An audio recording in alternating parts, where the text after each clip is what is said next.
The notification lit up my phone, and I knew, instantly, completely, that my marriage was over. I wasn't supposed to see it. That's what made it so perfectly, brutally ironic. My wife Natalie's iPad was synced to her phone, sitting on my nightstand because she'd been watching cooking videos before bed. The message preview glowed in the darkness. Can't wait to feel you again tomorrow. Room 412, same hotel. The sender? Kyle Brennan, her supposedly gay coworker from the marketing firm. My hands didn't shake. My heart didn't race. I felt nothing except a strange, crystalline clarity as I picked up the iPad and opened her messages. No passcode needed. We'd always had an open device policy. Trust, she'd called it. Partnership. What a joke. 3 months. That's how long it had been going on, according to the message history I scrolled through with mechanical precision. 3 months of afternoon client meetings and weekend team workshops. The messages were explicit enough to make me nauseous, but vague enough that she probably thought she was being clever. Pet names. Inside jokes. Plans coordinated around my work schedule as a structural engineer, when I'd be on site inspecting projects across Austin. Your husband's in San Antonio until Thursday, right? We could do Wednesday night instead of lunch. He's so clueless. Literally asked me if Kyle was single yesterday. I almost died.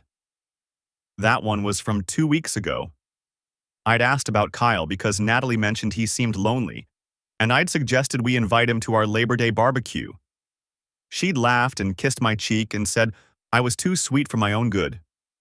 I took screenshots. Methodically, carefully, every single conversation going back to June. Then I checked her email, synced to the same device. Hotel confirmations. Dinner reservations at restaurants she'd told me were girls' nights with her sister. A Venmo transaction to Kyle for $200, you know what for. With a winky emoji that made my jaw clench, Natalie slept 18 inches away from me, her blonde hair spread across the pillow, breathing soft and even. We'd made love. No, we'd had sex 6 hours ago. She'd initiated it, actually, been more enthusiastic than usual. I wondered now if she'd been thinking about him. If I'd been some kind of warm-up act. The rage came then, but it was cold. Surgical. I'd spent 12 years building a life with this woman. We'd met at University of Texas, gotten married at 25, bought our 4-bedroom house in Westlake Hills 3 years ago. We'd been trying for a baby, actively trying, with ovulation trackers and scheduled intimacy and her prenatal vitamins lined up in the bathroom cabinet. Had she been sleeping with both of us during her fertile windows? The thought made bile rise in my throat. I got out of bed, grabbed the iPad, and walked to my home office. It was 3:15 a.m. I had approximately 4 hours before Natalie woke up, and I needed to think. Actually, I needed to plan. Because here's what I knew about my wife. Natalie Patterson, soon to be ex-Natalie Patterson, came from money. Real money. Her father owned a chain of car dealerships across Texas, and her mother's family had oil investments going back 3 generations. She'd signed our prenuptial agreement with a laugh, saying it was just a formality her parents insisted on, that she'd never need it because we were forever. The prenup protected her family assets but split marital property 50-50. Our house was marital property, purchased with my savings for the down payment and both our incomes for the mortgage. My 401k, grown substantially over 12 years of diligent contributions. The investment account I'd built. The vintage Mustang I'd restored in our garage. Texas was a community property state, but it was also an at-fault divorce state. Adultery was grounds. And adultery could affect property division if I could prove she'd spent marital funds on the affair. Those hotel rooms weren't cheap. I'd seen the confirmations, $300 to $400 a night at the Fairmont downtown. Dinners at Uchi and Uchiko, places that ran $200 per person easy. She made good money at her marketing director job, around $95,000 a year, but we had joint accounts, joint credit cards. I opened my laptop and started documenting everything. Created a new email address she didn't know about. Forwarded myself every screenshot from her iPad. Logged into our bank accounts and credit card statements, downloading 6 months of records. Highlighted every charge that corresponded with her messages to Kyle. $4,347.82. That's what I calculated she'd spent on her affair using our joint funds. Hotel rooms, dinners, new lingerie from Nordstrom that I'd never seen her wear, a weekend trip to Houston she'd claimed was for a conference but was actually, according to her messages, a romantic getaway. My phone buzzed. A text from my site supervisor. Bridge inspection moved up to 6 a.m. Can you make it? Perfect. I needed to be gone before Natalie woke up anyway. Needed time to process, to plan my next move without her reading anything on my face. I texted back a confirmation, then looked at the woman in our bed through the open office door. She'd rolled over, hugging my pillow. We'd been happy. Or I thought we'd been happy. Clearly, I'd been the only one who thought that. Tomorrow, today, technically, was Wednesday. According to her messages, she had plans to meet Kyle at the Fairmont at 1 p.m., room 412. I smiled, and it felt like ice cracking. She wanted to play games with our marriage? Fine. But she was about to learn that I didn't lose. Not at work, not at anything I cared about, and certainly not when someone tried to take everything I'd built. The war hadn't started when she slept with Kyle Brennan. It started the moment I decided to fight back. The house was silent when I slipped out at 5:47 a.m., laptop bag and overnight kit in hand. I'd texted my site supervisor that I could be there by 7:30 instead of noon. Eager to help, reliable as always. The foundation inspection in San Antonio would take most of the day. Perfect alibi, perfect distance. Natalie never stirred. She'd always been a heavy sleeper. I stopped for coffee at a gas station off I-35, the kind of place where truckers and construction workers grabbed breakfast tacos before dawn. The fluorescent lights hurt my eyes. I hadn't slept, but my hands were steady as I paid for the largest cup they had. Black, no sugar. I needed the bitterness. The foundation work was straightforward, a residential project with minor settling issues in the northeast corner. I walked the perimeter with my measuring equipment, called out readings to the site supervisor, documented everything with photos and notes. Professional. Thorough. My mind operated on 2 tracks. One analyzing soil compression and drainage patterns, the other calculating variables for Wednesday afternoon. "You doing okay?" Jerry, the site supervisor, asked around 10 a.m. "You seem distracted." "Didn't sleep well," I said. "But I'm good. Let's check the interior load points." My phone buzzed twice during the inspection. "Both times, Natalie. Hope San Antonio goes well. Love you." Then, 20 minutes later, "What do you want for dinner tomorrow? Thinking of trying that new recipe." I didn't respond immediately. Let her wonder. Let her think I was busy, professional, dedicated to my work while she planned her afternoon at the Fairmont. By noon, I'd finished the inspection and compiled my preliminary report in Jerry's site trailer. He offered to buy me lunch, but I declined. Said I had calls to make. Instead, I sat in my truck in the parking lot of a half-built subdivision and opened my laptop. The evidence folder I'd created at 3 a.m. now had a new file. WednesdayPlan.docx. I typed quickly, methodically. Every detail mattered. 12:45 p.m.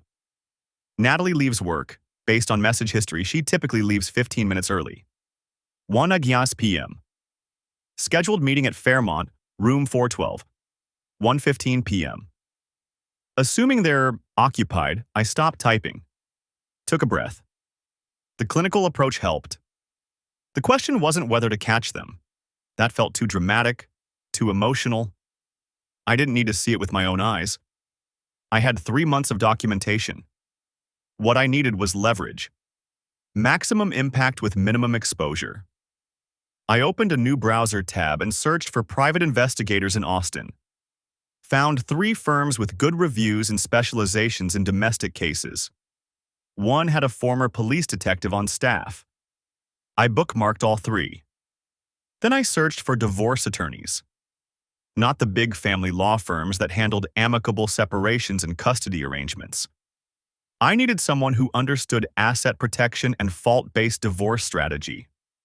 Someone who dealt with wealthy families trying to shield money.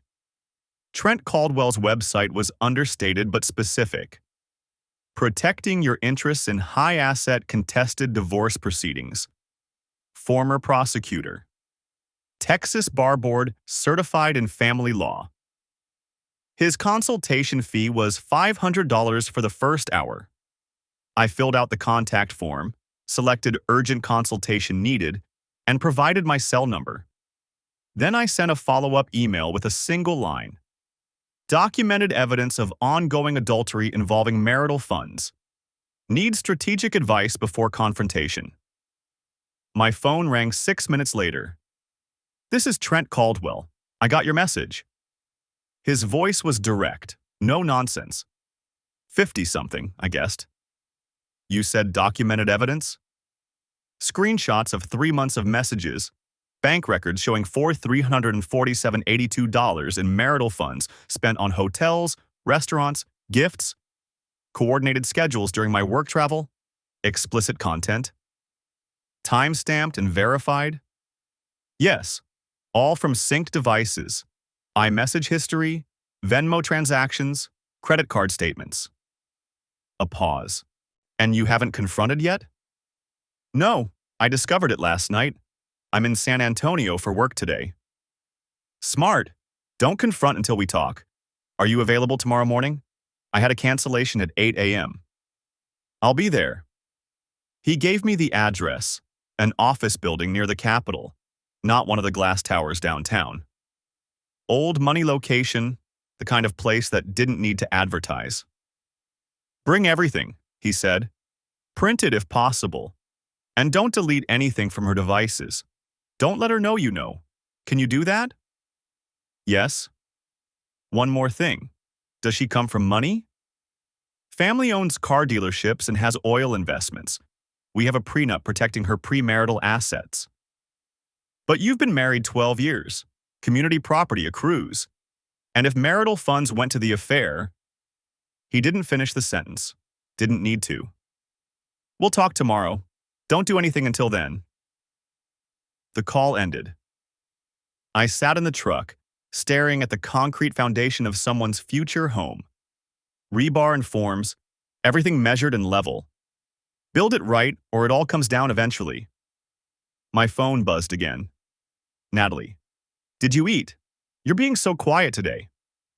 I typed back, "Busy. Inspection took longer than expected. Probably won't be home until 8 or 9. Her response came immediately. "No problem. I might go to that yoga class after work then." The 6 p.m. one. Yoga class. Right. I checked her message history with Kyle from last week. There it was. Same excuse. Yoga class had been code for a 2-hour session at his apartment. She'd come home relaxed and glowing, kissed me hello, asked about my day. The cold rage I'd felt at 3 a.m. hadn't diminished. It had crystallized into something harder, sharper, useful. I spent the drive back to Austin listening to a podcast about structural failures, buildings that had collapsed due to poor planning, cut corners, ignored warning signs. The Hyatt Regency walkway collapse in Kansas City. The Florida International University Bridge. Preventable disasters caused by people who thought they could get away with substandard work. Trust, but don't verify. That's how things fell apart. No. I stopped that thought. Caldwell had said no philosophizing, no dramatic confrontations. Just strategy. I pulled into our driveway at 8:17 p.m. The lights were on in the kitchen and living room. Natalie's car sat in its usual spot, the luxury SUV her parents had given her for her 30th birthday. I'd always driven practical vehicles. My current truck was a 4-year-old Ford, purchased used. We'd agreed to be smart with money, to save for the future, for the family we were planning. She'd spent $600 on lingerie at Nordstrom 2 weeks ago. I'd seen the charge, asked about it casually.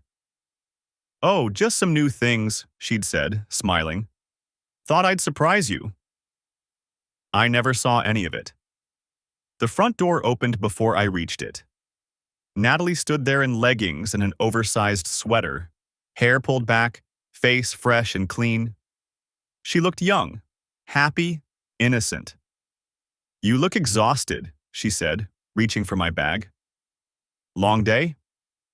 Foundation issues were more extensive than expected. Had to map the whole perimeter. "Well, come eat. I made that chicken thing you like." The kitchen smelled like garlic and rosemary. She'd set the table, opened a bottle of wine, put out cloth napkins. Playing house. Playing wife. I washed my hands at the kitchen sink, watching her move around the kitchen. 12 years. I'd known this person for 12 years, or thought I had. "So I was thinking," she said, pouring wine into my glass, "maybe we should plan a weekend trip soon. Just us. We've both been so busy lately." "Sure. Where were you thinking?" "Maybe the coast? Galveston or South Padre? Something relaxing." I took a sip of wine. "Sounds nice. When?" "I don't know. Maybe in a few weeks? After this big campaign launch at work wraps up." The campaign launch. The one Kyle was also working on, according to their messages. The one that gave them so many late meetings and strategy sessions. "How is work going?" I asked. "Still stressful?" "Oh, same stuff." Kyle's been helpful, though. He's really good at the client presentation side. She said his name so casually. Took a bite of chicken, sipped her wine, smiled at me across the table. "That's good," I said. "Nice to have reliable coworkers." "Definitely." "Oh, and I have that yoga class tomorrow after work. The instructor finally has space in the intermediate session." "Great. I'll probably work late anyway. Have some reports to finish." We ate dinner like normal people. Discussed weekend plans, a movie she wanted to see, whether we needed to replace the air filter in the HVAC system. Domestic details. The architecture of ordinary life. She never suspected a thing. The words hung in the air like a grenade with the pin pulled. Natalie's fork clattered against her plate. Her face went through 3 distinct phases in 2 seconds. Confusion, recognition, then something close to panic before she forced it back under control. "What did you say, sweetie?" Her voice came out too high, too bright. Emma looked between us, 14 years old and completely unaware she'd just detonated our marriage at the dinner table. "I was checking the time on your phone earlier. Mine's dead. And it unlocked when I looked at it. There were messages from someone named Kitty, saying he misses you and something about Thursday." She stabbed at her chicken. "Is it someone from work?" I watched Natalie over my water glass. Her pupils had dilated. A flush crept up her neck, that tell she'd had since college when she was caught off guard. I'd always found it endearing. Now I just cataloged it as evidence. "Oh," Natalie laughed, but it sounded like breaking glass. That's just Kyle. You know Kyle from my office? He has this ridiculous nickname for me from this inside joke about..." She waved her hand vaguely. "It's stupid work stuff." "Kyle's gay though, right?" Emma said. "You said he was married to that guy who does something with computers." "He is. They are." Natalie reached for her wine, drained half the glass. "It's just silly office banter. You know how work friends are." I set down my fork with precision. "Kyle Brennan? The one who just got promoted to senior account manager?" Natalie's eyes snapped to mine. For just a moment, I saw her trying to calculate how much I knew, what was safe to say. "Yeah, that Kyle." Huh. I cut another piece of chicken. Didn't realize you two were that close. You never really talk about him. We're not that close. He messages everyone stupid stuff. You know how he is. I didn't, actually. In 12 years of marriage, Kyle had been mentioned maybe 3 times, always in passing. But now apparently they had inside jokes and nicknames. Why would he miss you, though? Emma pressed, oblivious to the tension crackling across the table. Did you just see him today? Emma, honey, it's really not, Natalie started. Actually, I'm curious too. I kept my voice mild, conversational. What's Thursday? Natalie's knuckles went white around her wine glass. Nothing. There's a work thing, a presentation. He's just being dramatic about prep work. On Thursday? I tilted my head. I thought you said your big campaign presentation was next Wednesday. Her mouth opened, closed. There are multiple presentations. We have client meetings constantly. Right. I nodded slowly. Must have gotten them confused. Emma had already lost interest scrolling through something on Natalie's phone now that she had it. Mom, you have like 50 unread messages. How do you… Oh. She stopped. Her eyes went wide. Emma, give me the phone. Natalie's hand shot across the table. There's a bunch of messages from Kitty with like hearts and… Emma's face scrunched up in confusion as she read. Why is he saying he can't wait to… Emma, phone, now. Natalie's voice could have cut steel. Our daughter handed it over, looking bewildered by the sudden shift. Natalie clutched the phone to her chest, and I watched her force her expression back to neutral. But her hands were shaking. Sorry, Emma muttered. I didn't mean to snoop. It's fine, baby. Natalie's smile looked painted on.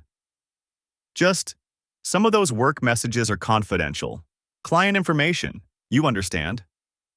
Sure, Emma stood, picking up her plate. Can I be excused? Haley wants to FaceTime about the history project. Of course. I said it before Natalie could respond. We'll handle the dishes. Emma disappeared upstairs with the speed of a teenager fleeing awkward parental tension. Her door closed with a decisive click. Silence settled over the dining room.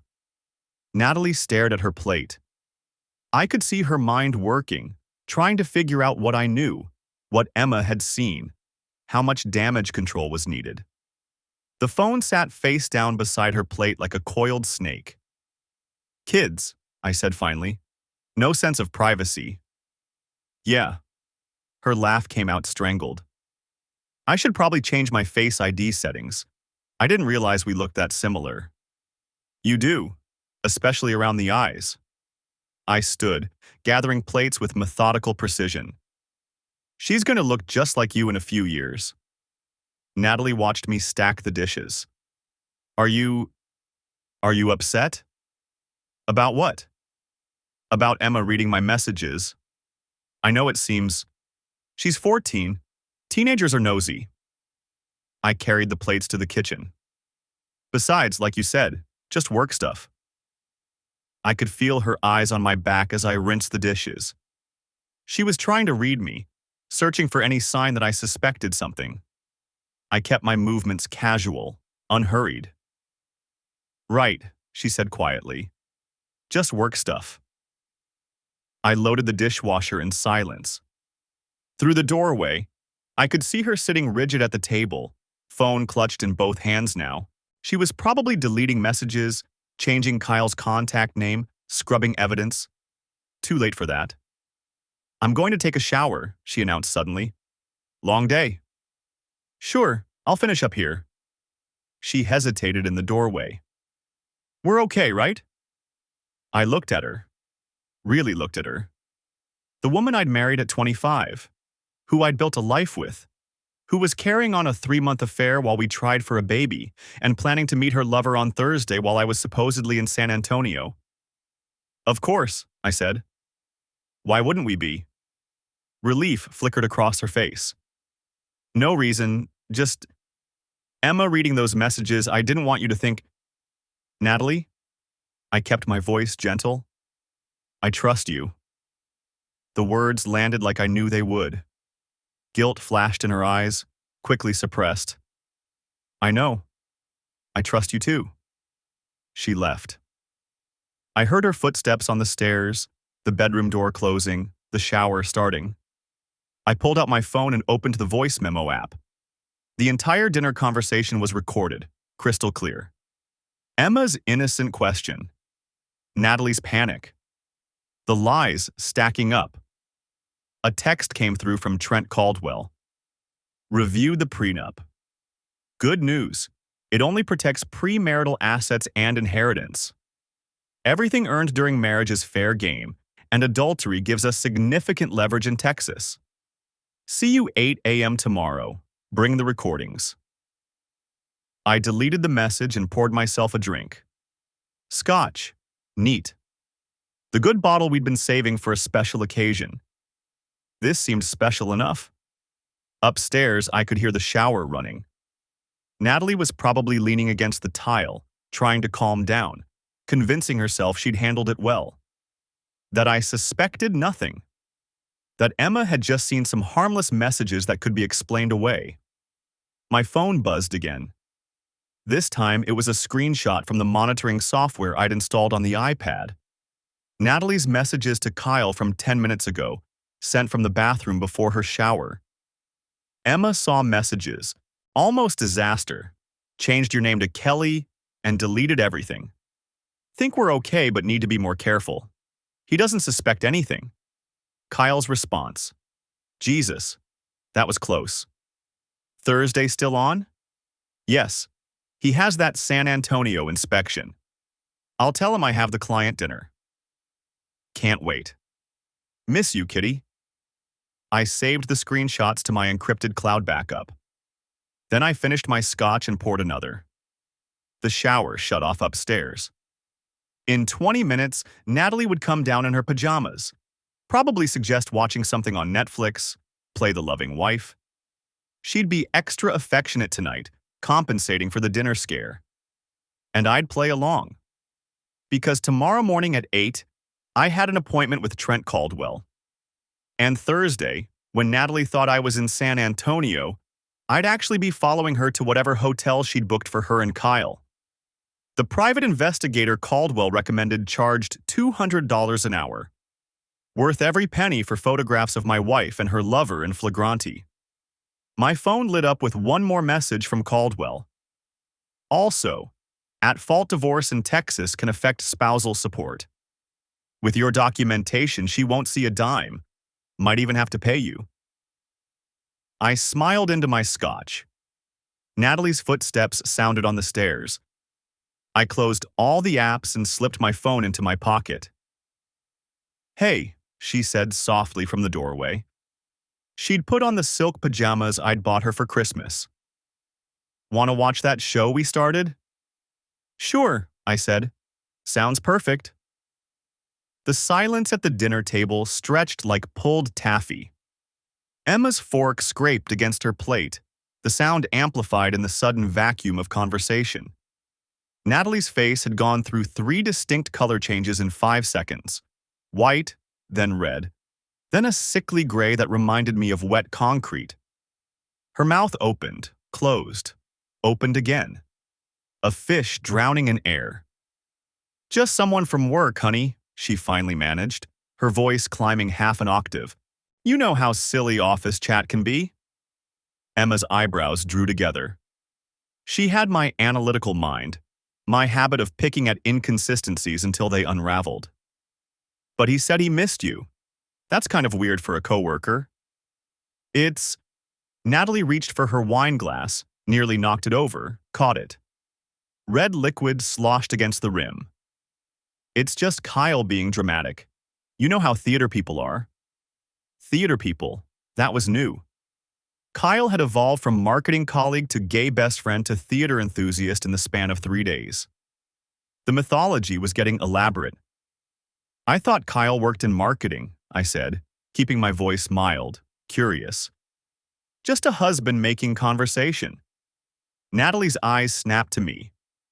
For a microsecond, I saw calculation there. How much did I know? What had I heard? How should she play this? Then the mask settled back into place. He just does community theater on the side. I've mentioned that. She hadn't. Not once in 12 years had Kyle Brennan's theatrical ambitions come up in conversation, probably because they didn't exist outside of this moment, this desperate improvisation. Cool, Emma said, but her tone suggested it was anything but. She pushed rice around her plate, not eating. What shows has he been in? I watched Natalie's throat work as she swallowed. She was trapped now, caught between her 14-year-old daughter's innocent curiosity and the weight of her own lies. I'm not sure exactly. Some local productions. Natalie stood abruptly, her chair scraping loud against the hardwood. Emma, honey, can you help me clear the dishes? We're not done eating. Well, I'm finished. Natalie grabbed her plate, still half full of the chicken piccata I'd made. Her hands trembled slightly. I have some work emails to catch up on anyway. She disappeared into the kitchen. I heard the plate clatter into the sink, then her footsteps rapid on the stairs. A door closed upstairs, our bedroom, where she was probably having a minor breakdown or frantically texting Kyle to coordinate their story. Emma looked at me across the table. Is Mom okay? Just stressed about work, I said, the lie smooth as glass on my tongue. Big project deadline coming up. She's been stressed a lot lately. More than you know, kiddo. Yeah, well, marketing can be demanding. I stabbed a piece of chicken, brought it to my mouth, chewed mechanically. It tasted like cardboard, but I made myself eat. Maintaining normalcy was crucial now. Every deviation from routine would be noted, analyzed, used against me later if I showed my hand too soon. Emma picked at her food for another minute, then excused herself. I heard her bedroom door close, then the muffled sound of music through her walls. Taylor Swift, probably. She'd been on a kick lately. I sat alone at the dining table, surrounded by the debris of our interrupted meal. The evening light slanted through the windows, golden and warm, painting everything in false comfort. My phone buzzed in my pocket. I pulled it out. Trent Caldwell. Can you talk tomorrow? 10 a.m. at my office. Have some preliminary strategy to discuss. Me. I'll be there. Trent. Also, don't tip your hand. I know it's tempting to confront, especially with the daughter situation tonight, but premature confrontation is the single biggest mistake in these cases. Stay the course. Me. Understood. I pocketed the phone and started clearing the table.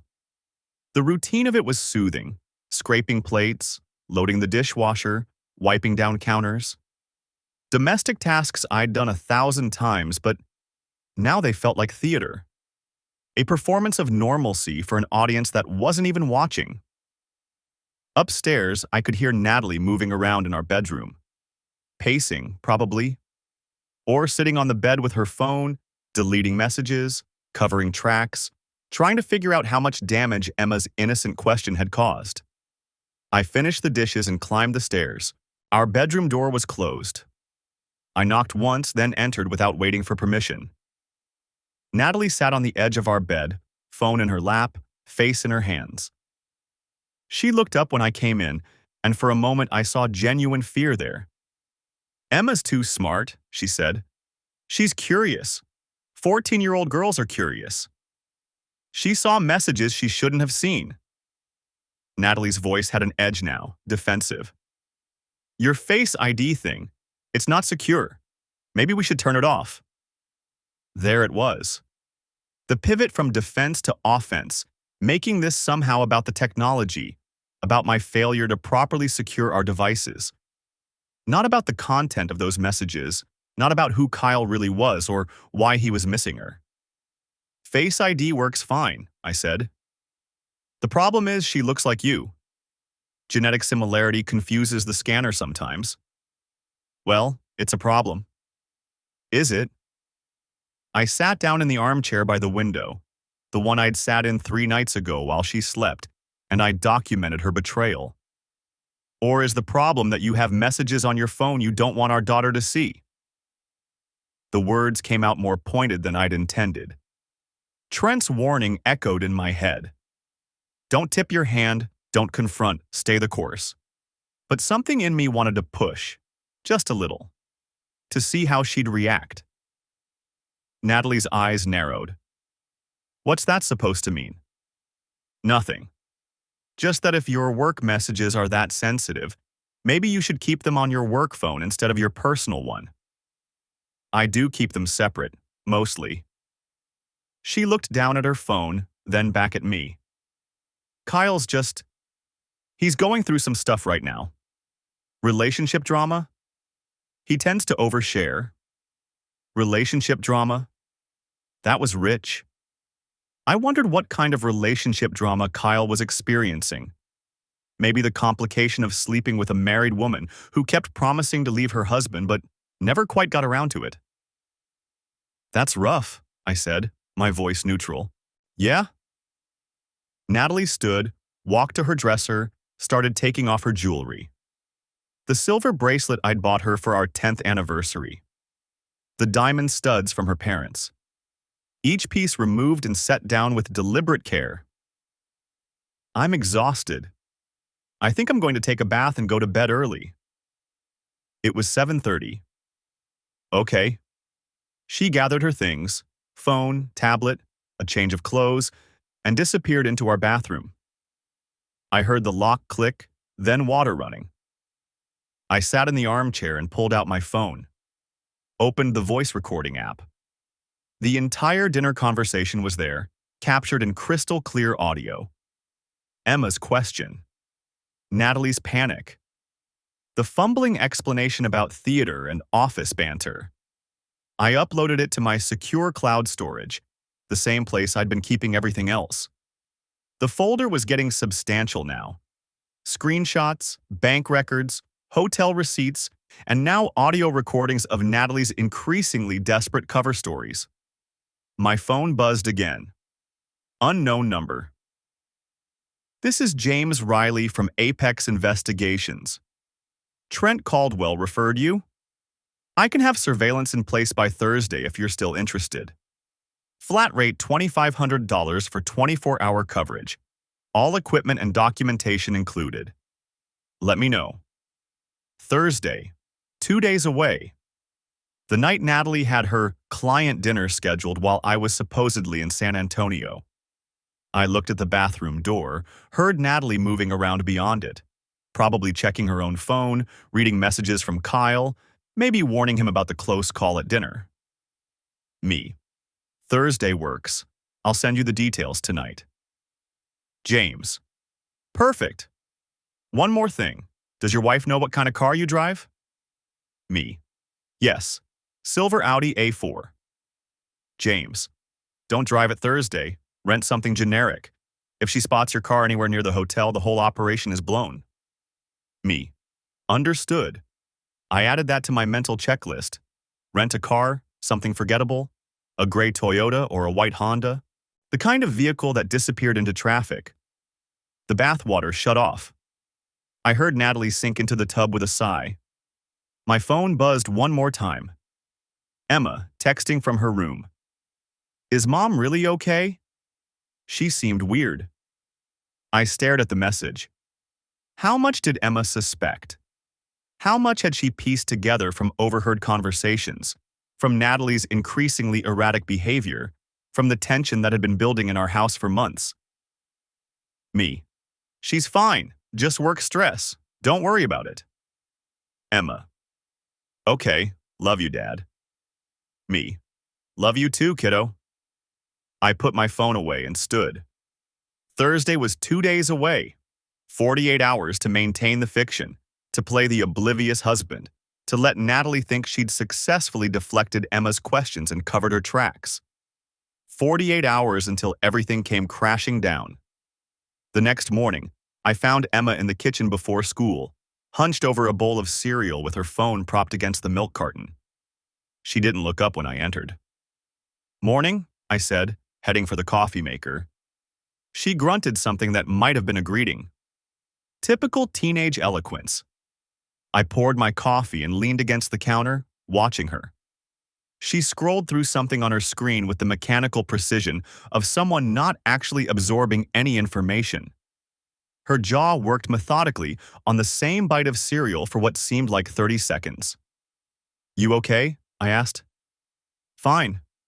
She didn't look up. "Emma." She finally raised her eyes. They were Natalie's eyes. Same shape, same color. But the expression in them was all her own. Guarded, calculating. "What did you mean last night?" she asked. "About Mom's friend." I took a slow sip of coffee, buying myself 3 seconds. "What about it?" "You said Kyle was her co-worker, that they work together." "They do." "So why is he texting her at night? Why is he saying he misses her?" She set down her spoon. "And why did Mom look like she was going to throw up when I asked about it?" Smart kid. Too smart. The problem with raising a daughter to think critically was that eventually she turned that critical thinking on you. "Your mom explained that," I said carefully. "He's going through something. She's being supportive." "Right." Emma picked up her phone, tapped something, then turned the screen toward me. "Is that why she has a whole separate chat with him that's not in her regular messages?" My hand tightened on the coffee mug. On her screen was a screenshot. Natalie's phone, showing the messaging app interface. 2 conversation threads with Kyle Brennan. One labeled Kyle B. Work, with innocuous messages about meetings and deadlines. Another simply labeled Kitty, with a preview of the last message. "Can't wait to see you Thursday." Where did you get that? Her phone unlocked when I looked at it this morning. She was in the shower. Emma pulled the phone back, studying the image. She has 2 different conversations with the same person. Why would she do that? Because she's compartmentalizing.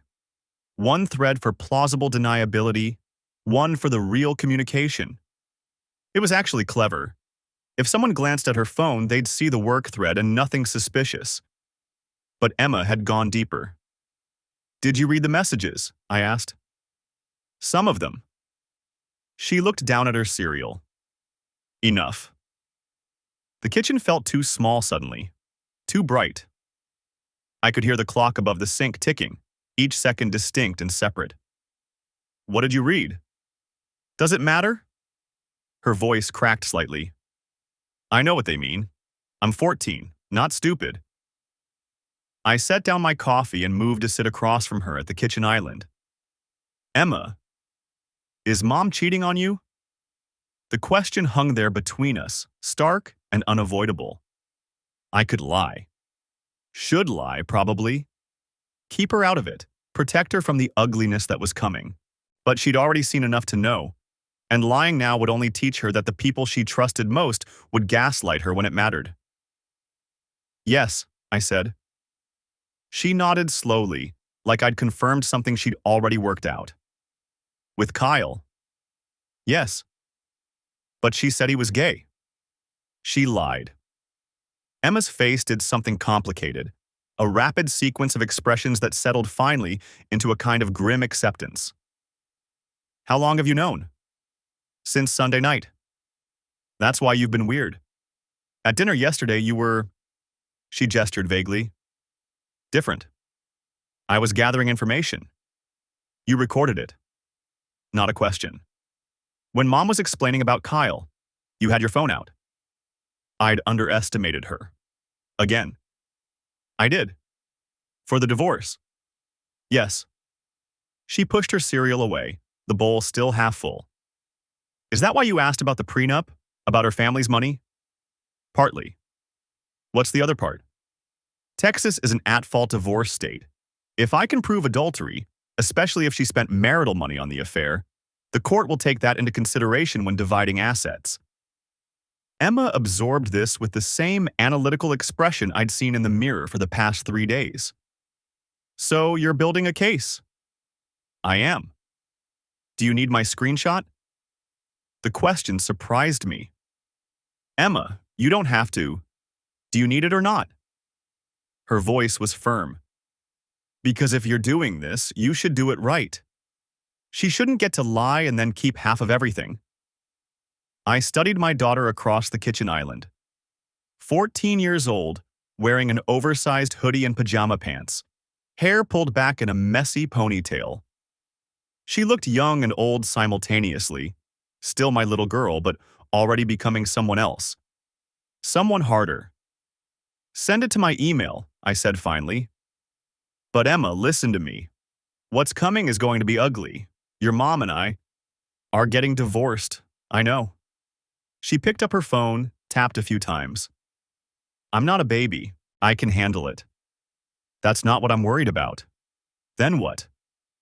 Your relationship with your mom. Whatever happens between her and me, she's still your mother. I don't want you to feel like you have to choose sides. Emma's laugh was short and bitter, startlingly adult. She chose her side when she started sleeping with someone else. I'm just choosing mine. My phone buzzed. The screenshot had arrived. High resolution, clearly showing both conversation threads, the different names, the preview of Thursday's planned meeting. Thank you, I said quietly. She stood, picked up her bowl, and dumped the remaining cereal in the sink. Are you going to tell her you know? Not yet. When? After Thursday. After I have everything I need. Good. She rinsed the bowl, put it in the dishwasher. She should think everything's fine right up until it isn't. Like you did. The coldness in her voice was unsettling. I wanted to tell her not to be bitter, not to let this poison her, but the words felt hypocritical in my mouth. I was the one systematically dismantling my wife's life after all. I'd modeled this behavior. Emma, I have to get ready for school. She headed for the stairs, then paused. Dad? Yeah? I'm glad you're not just letting her get away with it. Then she was gone, footsteps echoing up the staircase. I sat alone in the kitchen with my coffee and my phone, looking at the screenshot Emma had sent. The evidence was piling up. Messages, bank records, photographs, recordings, now this. Proof of deliberate deception, separate communication channels, planned meetings. Thursday was tomorrow. James Riley would follow Natalie from work to wherever she met Kyle. He'd document everything: photographs, video if possible, location data, timestamps. Meanwhile, I'd be in San Antonio, establishing my alibi, making it impossible for Natalie to claim I'd somehow fabricated the evidence. My phone buzzed again. A text from Trent Caldwell. Following up on our Monday meeting, have you made a decision about moving forward? I typed back, yes. Proceeding as discussed. We'll have additional evidence after Thursday. His response came quickly. Good. Keep me updated. Once you're ready to file, we'll move fast.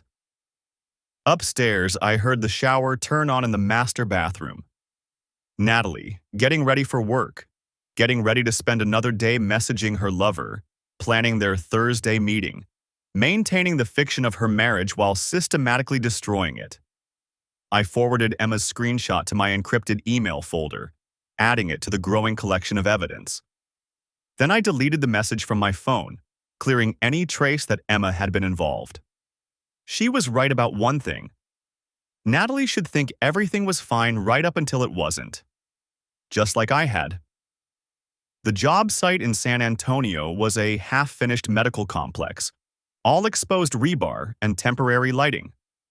I stood in what would eventually be a surgical wing, phone pressed to my ear, listening to James Riley's voice crackle through the connection. Subject entered the Fairmont at 2:47 p.m. Male companion arrived separately at 2:52. They met in the lobby, minimal physical contact. Elevator to 4th floor. I've got a sightline on the room door from the stairwell access. I checked my watch. 3:18 p.m. How long do you typically wait? Depends on what you need. For this kind of documentation, I'd recommend at least 2 hours. Shows intent, not just a quick meeting. The photos from the lobby and elevator are already solid. Body language tells the story. Stay as long as you need to. I watched a construction crew pouring concrete 3 floors below. I want everything. You'll have it. I ended the call and pocketed the phone. My site supervisor, Derek, was waiting near the temporary stairs with structural drawings. Problem? He asked. Just home stuff. Let's look at the load calculations for the surgical suite. We spent the next 90 minutes reviewing engineering specs, and I was grateful for the distraction. Numbers didn't lie. Steel and concrete followed predictable rules. You could calculate exactly how much weight a beam would bear before failure. Unlike people. My phone buzzed at 4:52 p.m. A text from James. Package delivered. Returning to office to compile. Then, at 5:03 p.m., my phone lit up with Natalie's name. Hey, babe. Finishing up this client presentation. Probably running until 6:30 or so. Want me to grab takeout on the way home? I stared at the message. She was still in the hotel room. James had just confirmed it. And here she was, crafting another lie with the same casual ease she'd probably used 100 times before. Sounds good. Emma mentioned wanting Thai. Perfect. Love you. I didn't respond to that part. The drive back to Austin took 2 hours. I stopped at the office first, where James had everything ready in a manila envelope. 47 photos, he said, sliding the envelope across his desk. Time stamped, location stamped. Lobby arrival, elevator, hallway outside the room. I got the departure too. 5:47 p.m. for her, 5:52 for him. They left separately, but there's a shot of them in the hallway before she left. His hand on her waist, her face turned up toward his. Very intimate positioning. I opened the envelope. The first photo showed Natalie in the Fairmont lobby, wearing the blue dress she'd put on this morning. She was smiling at Kyle, tall, dark-haired, objectively handsome in that generic corporate way.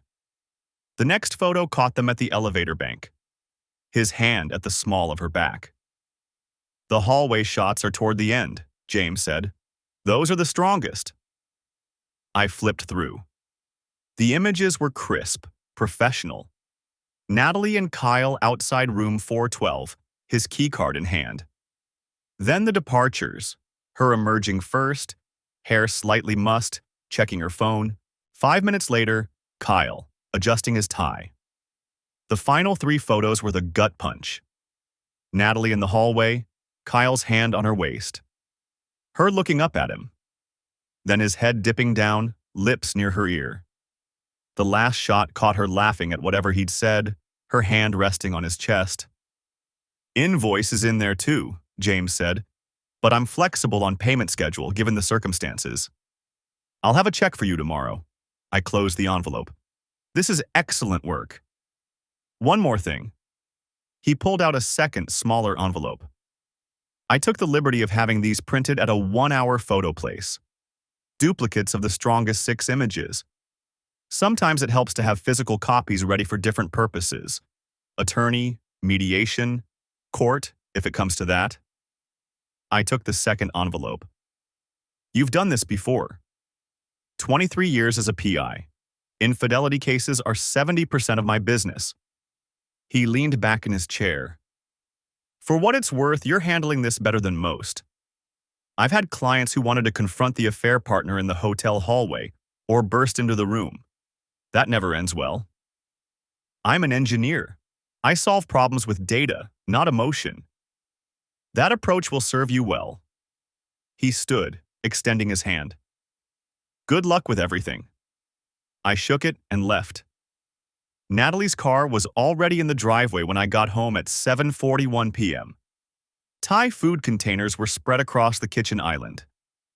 Emma sat at the counter with her phone, barely glancing up when I entered. Hey, you're back! Natalie appeared from the pantry, bright and energetic. She'd changed into yoga pants and a fitted t-shirt. Her hair was down, still slightly wavy. I got the usual, pad thai for you, drunken noodles for Emma, and I tried this new massaman curry. Smells good. I set my work bag on the counter, the manila envelope safely inside it. How was San Antonio? Productive.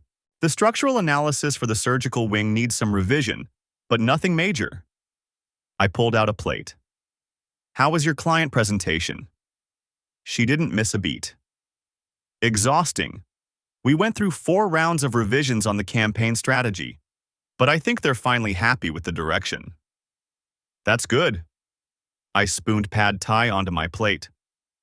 What time did you wrap up? Around 6:30, like I texted. Then I had to swing by the office to drop off some materials before heading home.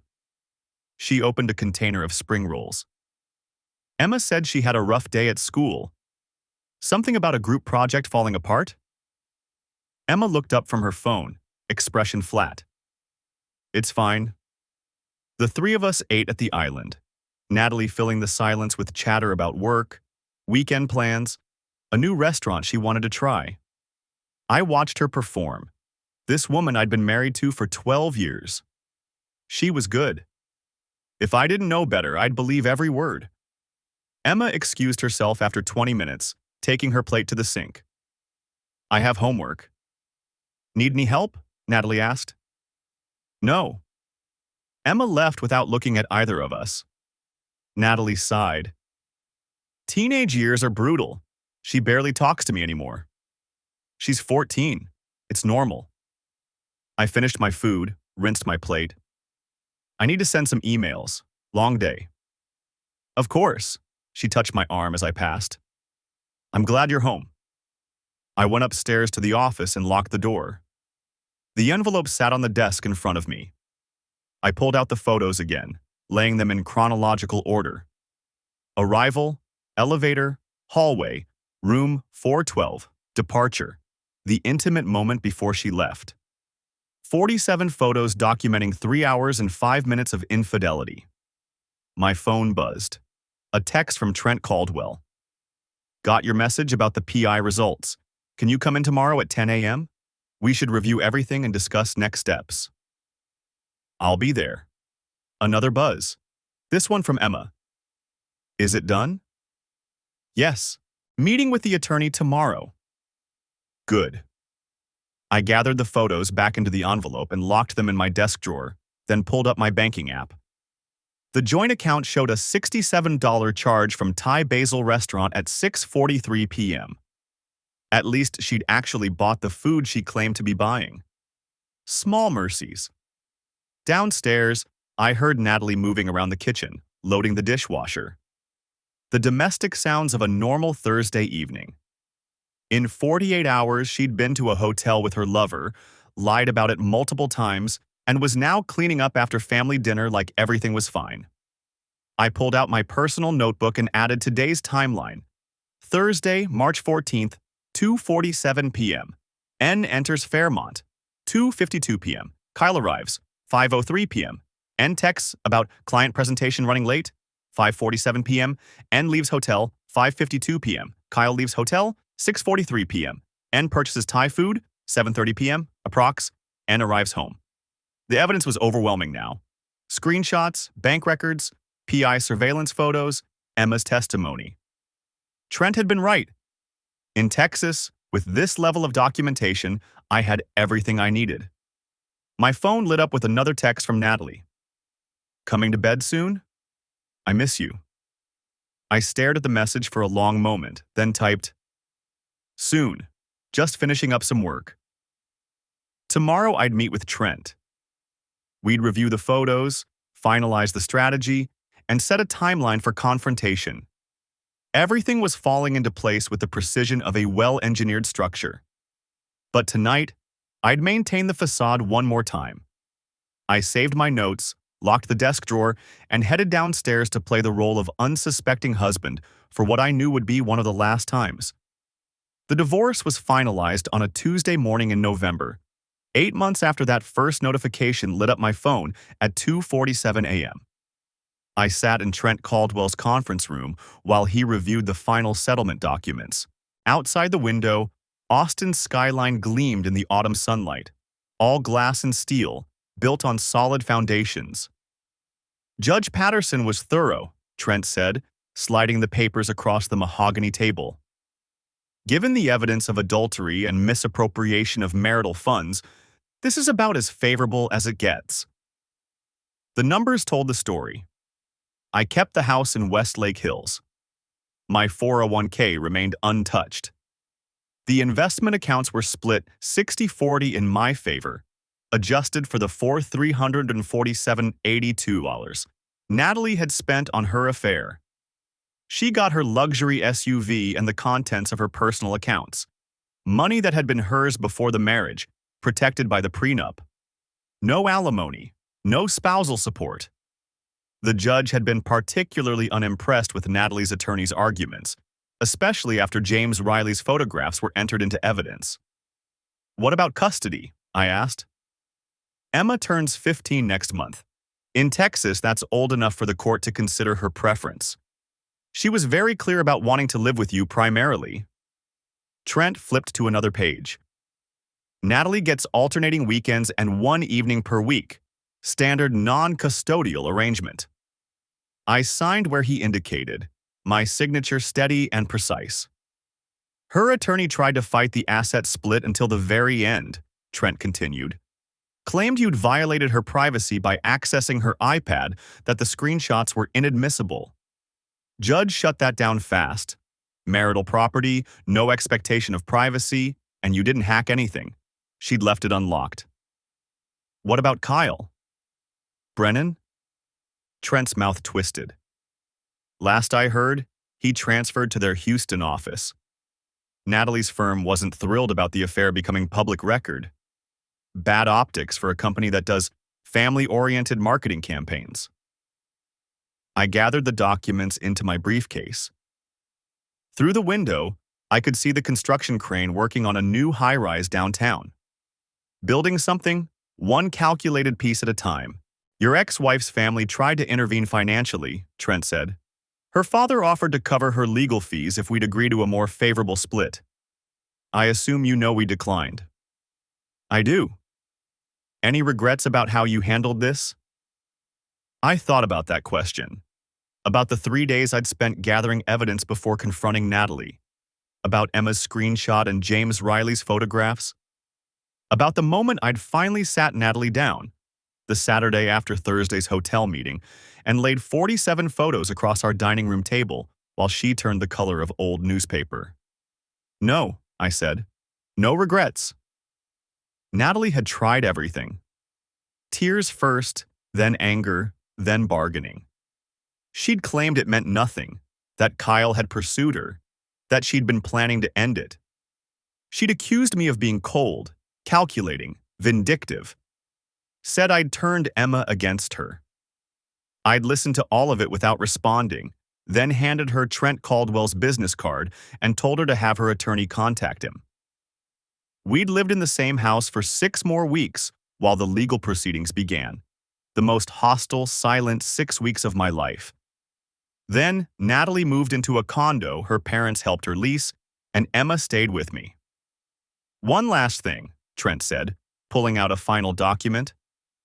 The judge ordered Natalie to reimburse you for the marital funds spent on the affair. $4,347.82, plus interest. She has 90 days to pay. I took the document. It wasn't about the money. It never had been. It was about the principle, about consequences. That evening, I picked Emma up from soccer practice. She tossed her gear in the back of my truck and climbed in, hair pulled back in a ponytail, cheeks flushed from running. How was practice? I asked. Good. Coach says I might make varsity next year.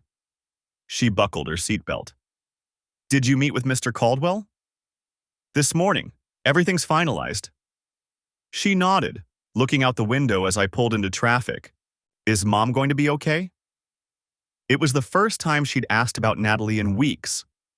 They'd been to 3 therapy sessions together, court-ordered family counseling, but Emma remained distant, polite, but cool.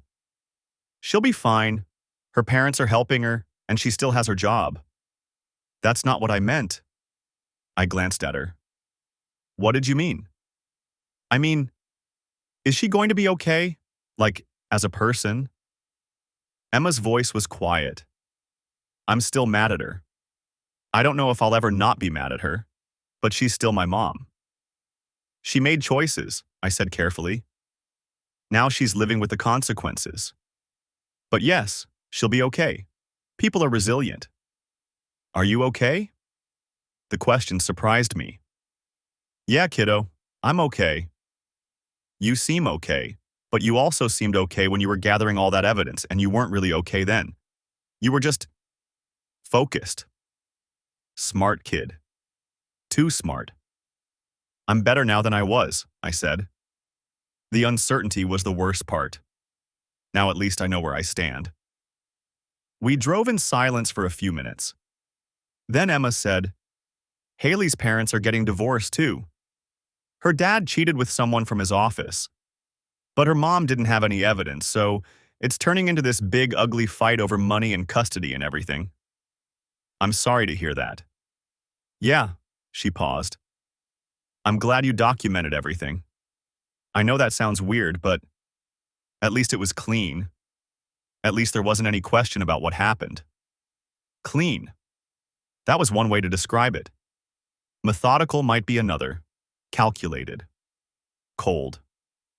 I'd heard all those words from Natalie's attorney, from her parents, from the few mutual friends who'd taken her side. But Emma was right.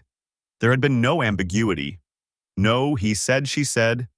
Just evidence, timestamps, photographs. The truth in its most objective form. Your mom and I should have handled things differently, I said. Both of us. I should have noticed something was wrong earlier.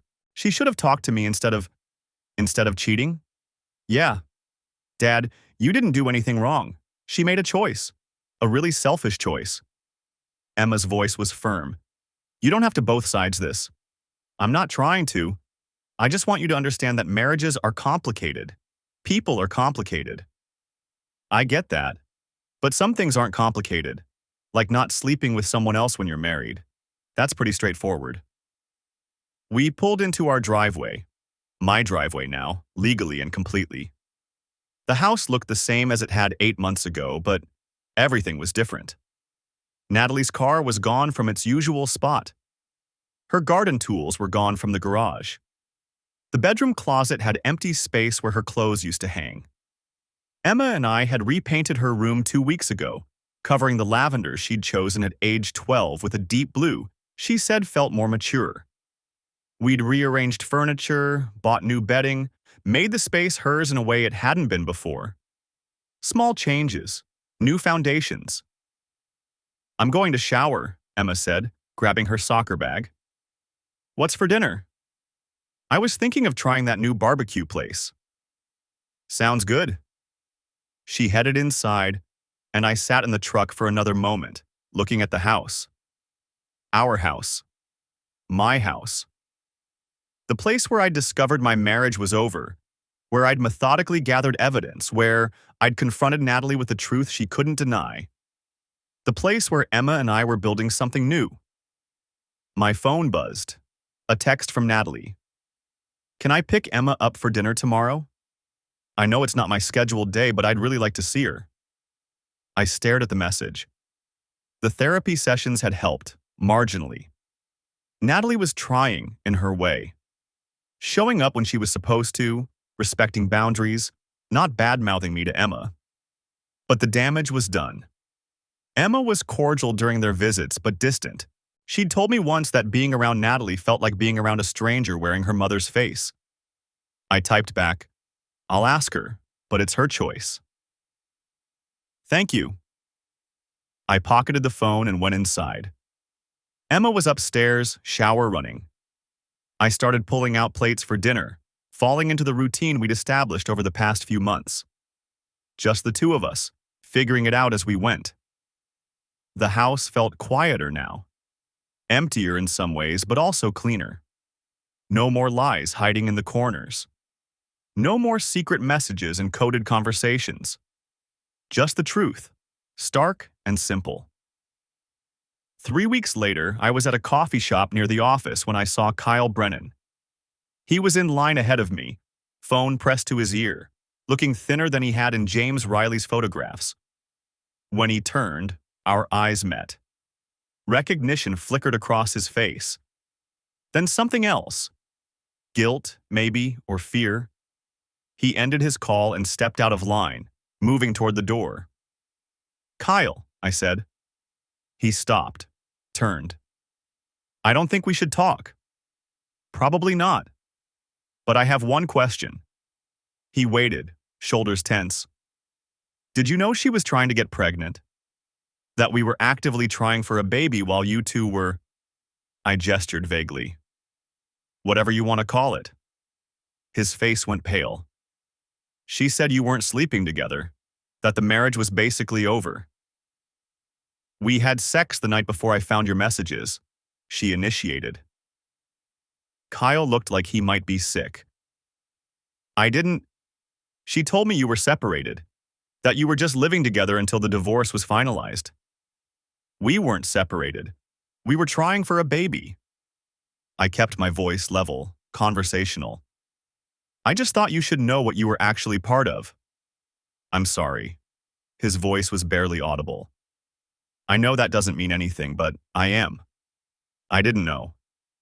"Yeah, well, now you do." I stepped past him to the counter, ordered my coffee, and left without looking back. The anger I'd expected to feel never came. Just a kind of hollow confirmation that Natalie had lied to everyone.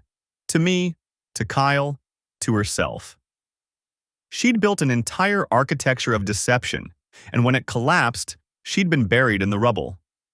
I drove to Emma's school for pickup, coffee cooling in the cup holder. She emerged with a group of friends, laughing at something on one of their phones. When she saw my truck, she waved goodbye and jogged over. "Good day," I asked as she climbed in. "Pretty good. I got an A on my history presentation." She buckled up. "Oh, and Mom texted. She wants to know if I can come to dinner on Saturday. She's making lasagna." "What did you tell her?" "That I'd think about it." Emma pulled out her phone, scrolled through something. "I'll probably go. The therapist says I should try to maintain the relationship." "Only if you want to." "I know." She looked at me. "Did something happen? You seem weird." "Ran into Kyle at the coffee shop." Her eyebrows rose. "Seriously? What did you say?" "Asked him if he knew your mom and I were trying for a baby." "What did he say?" "That she'd told him we were separated." Emma's laugh was sharp and humorless.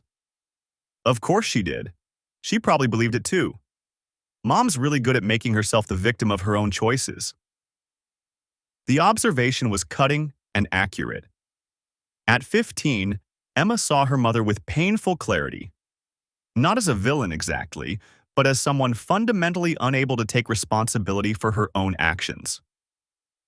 "Try to go easy on her," I said. "She's still your mom."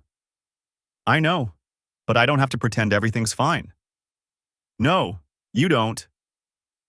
We drove home through the afternoon traffic, past construction sites and office buildings, past the life Natalie and I had built and abandoned. The city kept growing, kept changing, indifferent to the small human dramas playing out in its shadow. A year after the divorce, I was supervising a foundation inspection when Trent Caldwell called. "Just wanted to give you a heads up," he said. "Natalie's attorney contacted me. She's getting remarried." I set down my measuring equipment. "To who?" "Didn't say, but Texas law requires disclosure if she's planning to relocate with a new spouse. Wanted to make sure you weren't blindsided if Emma mentions it." "Appreciate that. How's your daughter doing?" "Good, better.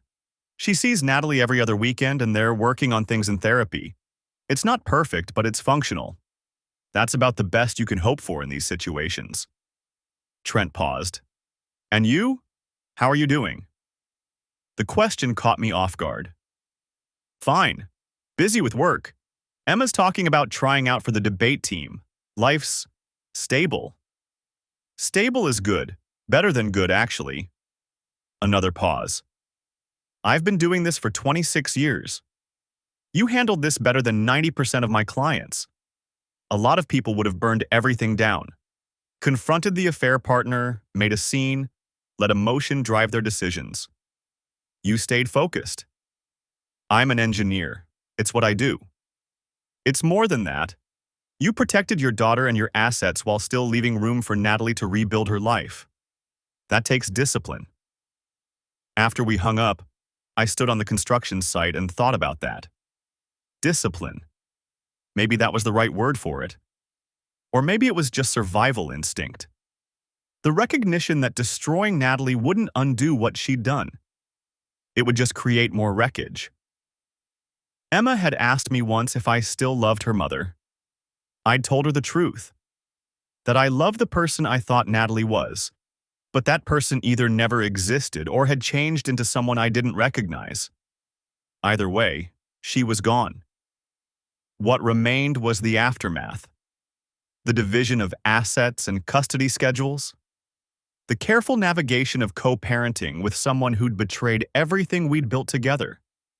But also this. Emma thriving in school.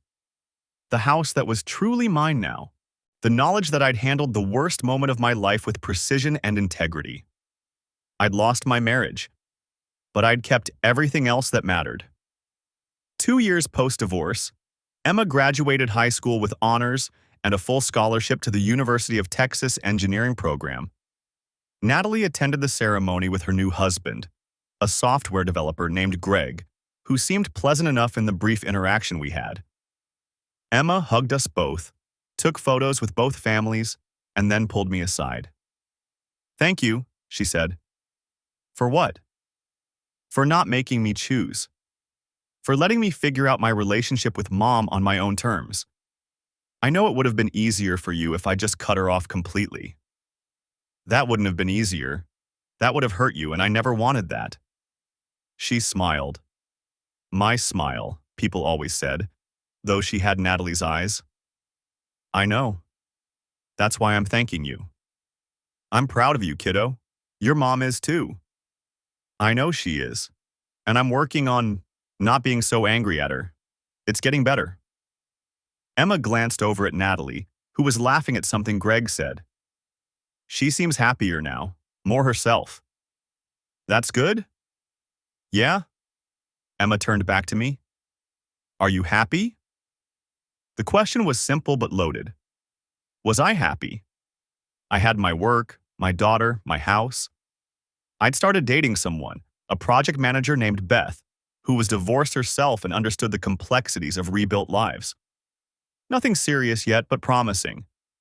Was I happy, or just functional? Stable, or just surviving? "I'm getting there," I said finally. "Some days are better than others, but yeah, I think I'm getting there." "Good. You deserve to be happy, Dad." She hugged me again, then went back to her friends for more photos and celebration. I stood on the edge of the crowd and watched my daughter, 17 years old, brilliant and resilient, shaped by trauma but not broken by it. She'd learned hard lessons about trust and consequences, about the gap between who people claim to be and who they actually are. But she'd also learned about recovery, about building new foundations when the old ones crumble, about moving forward. Maybe that was the real lesson in all of this. Not that love was a lie or that people were fundamentally untrustworthy, but that when structures fail, marriages, families, the stories we tell ourselves about our lives, we have a choice. We can let the failure define us, or we can clear the wreckage and build something new. I'd chosen to build. The foundation was solid now, level and true. Whatever came next would stand on firmer ground than what I'd lost. And that, I thought, watching Emma laugh with her friends in her graduation gown, was enough. That was more than enough. It was everything that mattered.